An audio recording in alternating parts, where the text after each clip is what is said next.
Hello friends, आप सभी का स्वागत है पारस क्लासेस में। आज हम कवर करने वाले हैं आगे के चैप्टर्स। कल हम लोगों ने चैप्टर 1, 2 और 3 कवर कर लिया था। आज हम कवर करेंगे उससे आगे वाले चैप्टर।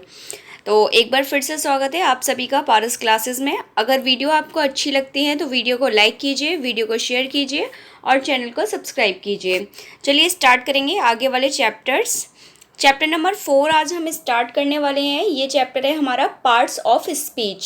सबसे पहले हमें समझना होगा कि पार्ट ऑफ स्पीच से मतलब क्या है। देखिए क्या लिखा हुआ है, पार्ट ऑफ स्पीच, यानी किसी भी स्पीच को हम क्या कर सकते हैं, कई पार्ट्स में डिवाइड कर सकते हैं।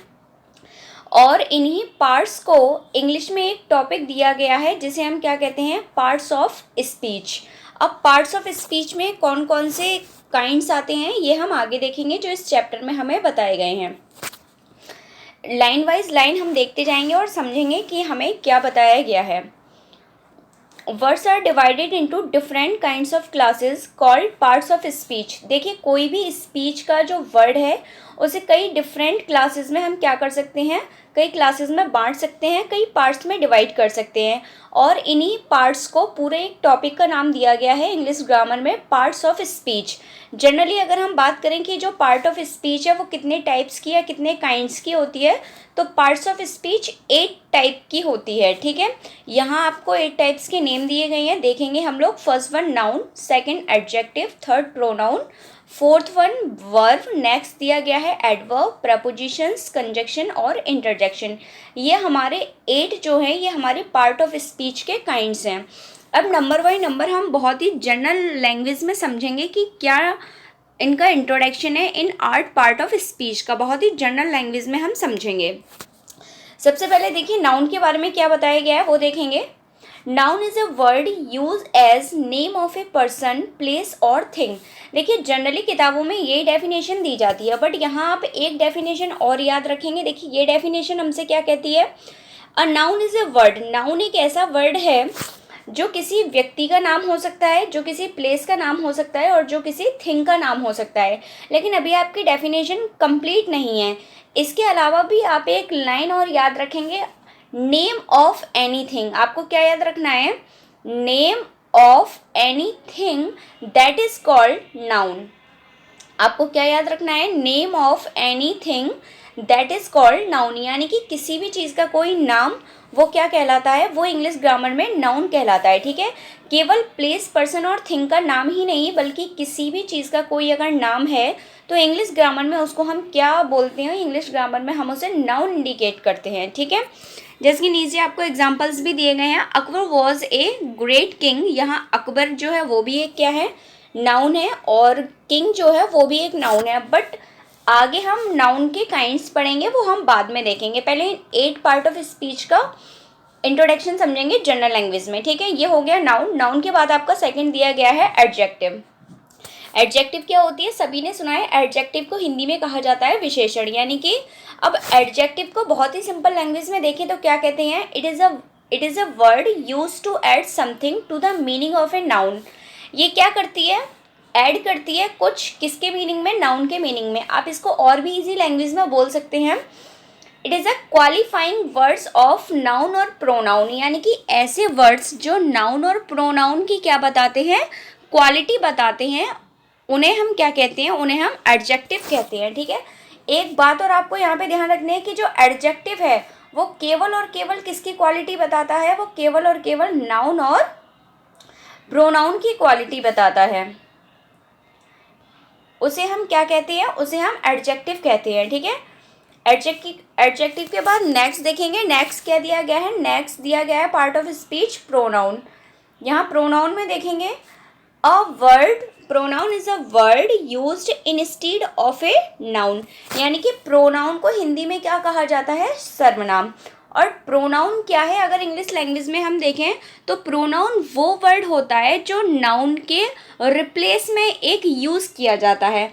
यानी कि instead of a noun, noun के बदले आने वाला जो शब्द है वो क्या कहलाता है, वो प्रोनाउन कहलाता है। ठीक है, क्या है प्रोनाउन? नाउन के बदले में रिप्लेस होने वाला जो वर्ड है वो क्या कहलाएगा? वो प्रोनाउन कहलाएगा।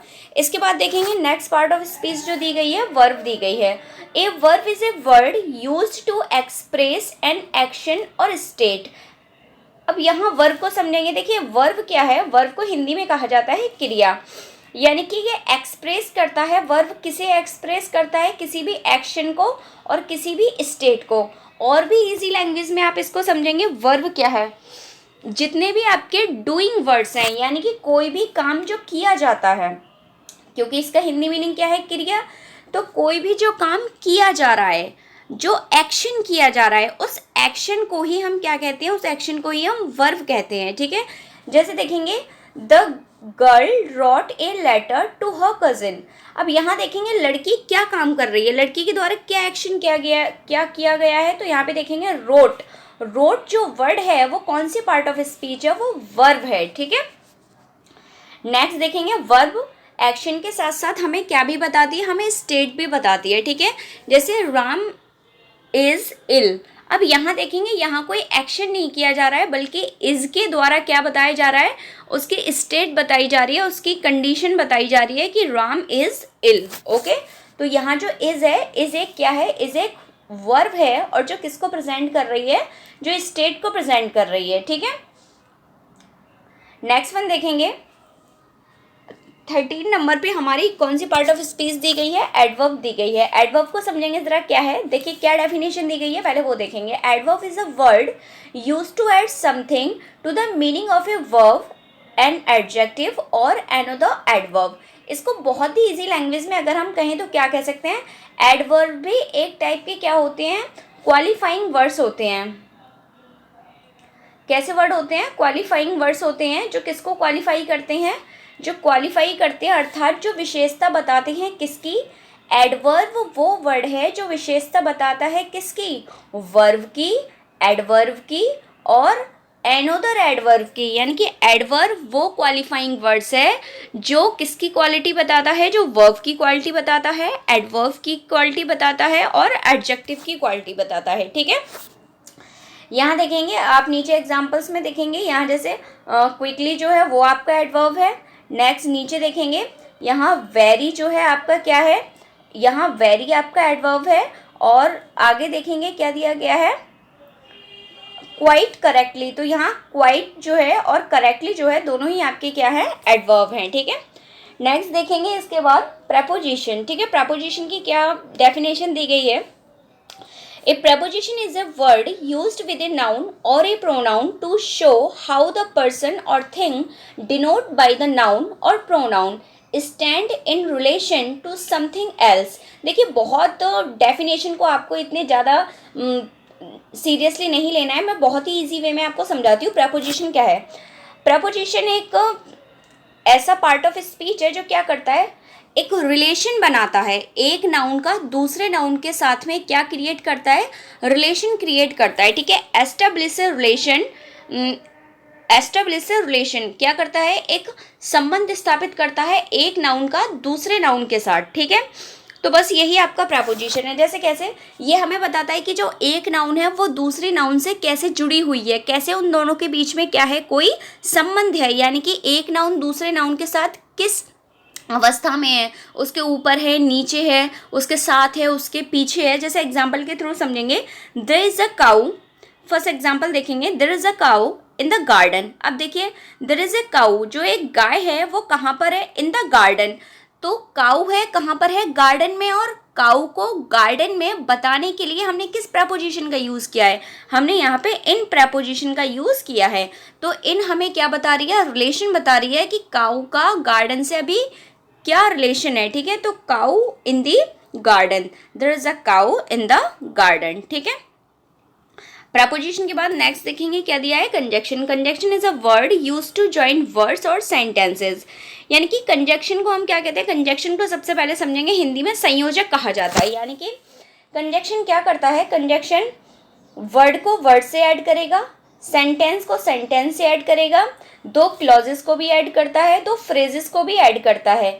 यानी कि आपको ऐसा ध्यान रखना है, कंजक्शन जो है वो किसका काम करता है, जोड़ने का काम करता है, ठीक है। तो इसलिए कंजक्शन को हम क्या भी कहते हैं, जॉइनिंग वर्ड्स कहा जाता है। कंजक्शन को क्या कहा जाता है, जॉइनिंग वर्ड्स कहा जाता है, ठीक है। ये क्या करते हैं, ये सेम पार्ट्स ऑफ स्पीच को क्या करती हैं, जोड़ती हैं, सेम फ्रेजेस को जोड़ती हैं, सेम क्लॉजेस को जोड़ते हैं, ठीक है।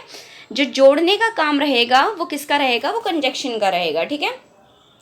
कंजक्शन के बाद नेक्स्ट देखेंगे, जो 8th हमारी पार्ट ऑफ स्पीच होती है, interjection. Interjection is a word which express some sudden feelings. Interjection एक ऐसी पार्ट ऑफ स्पीच है, आपने कुछ वर्ड सुने होंगे, हुर्रा, एलास, ब्रावो, यानी कि इन वर्ड्स के थ्रू हम क्या करते हैं, हम अपनी सडन फीलिंग को एक्सप्रेस करते हैं। तो ये हमारी कौन सी पार्ट ऑफ स्पीच कहलाती है, ये हमारी इंटरजेक्शन कहलाती है। इसके अलावा 1-2 पॉइंट और नोट करेंगे आप लोग कि अगर आप मॉडर्न ग्रामर में देखें तो मॉडर्न ग्रामर में क्या होता है, एक डिटरमाइनर्स जो टॉपिक है उसको भी किस में ऐड किया गया है, उसको भी पार्ट ऑफ स्पीच में ऐड किया गया है। बस आपको ये ध्यान रखना है, बाकी आप जो मेन पार्ट ऑफ स्पीच है वो आपके 8 ही हैं, ठीक है। इसके अलावा जरा और समझेंगे आगे हमारा क्या दिया गया है। चलिए देखिए, जो काइंड्स ऑफ नाउन है वो मैं आपको कल समझाऊंगी, अभी के लिए इतना ही रखते हैं। अगर वीडियो आपको पसंद आई हो तो वीडियो को आप लोग लाइक करेंगे और वीडियो को आप लोग क्या करेंगे, शेयर करेंगे और हमारे चैनल को सब्सक्राइब करेंगे, ठीक है। बाकी आप मुझे कमेंट करके भी बता सकते हैं कि आपको वीडियो कैसी लगी। Thank you so much.